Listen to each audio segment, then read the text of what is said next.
Morning guys, magluto ako ng fried rice na may gulay. Ayan, luto na yan. Tapos may kunting ano tayo dito,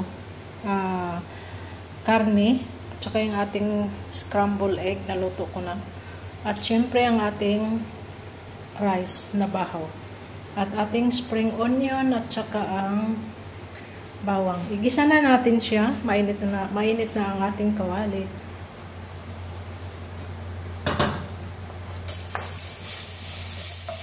Unahin natin yung bawang. Parang kulang sa mantika. Lagyan natin siya.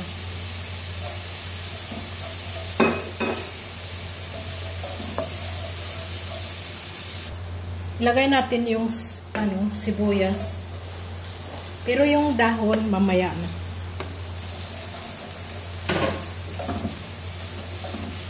Para mabango siya. Lagay na natin ang ating kanin. Luto na kasi yung gulay, kaya yung kanin ilagay na natin. Hindi lahat kasi parang ang dami.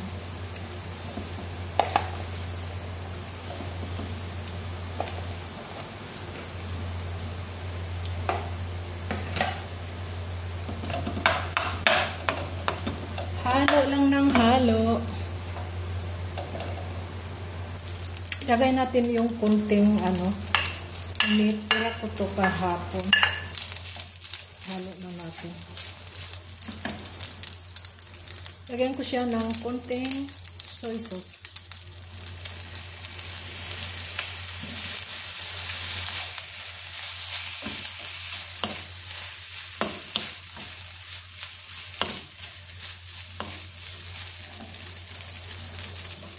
Ilagay ko na ang gulay.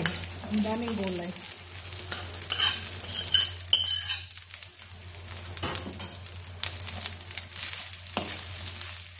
O, diba? Ano na to? Whole package na to. Mayroon na siyang protein. Lahat na may gulay. So, hindi na natin kailangan ang ulam dito. Andiyan na lahat.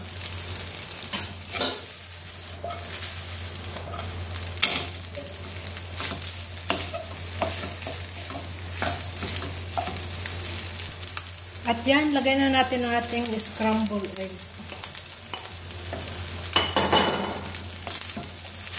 Halo-halo.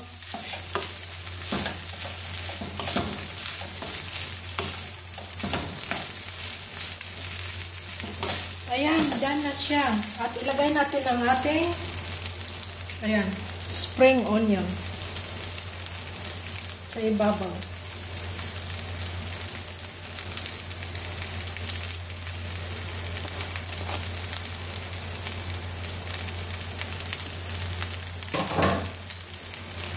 Mamaya na natin haluin. Ayan, done na ang ating fried rice. Thank you for watching. Bye-bye!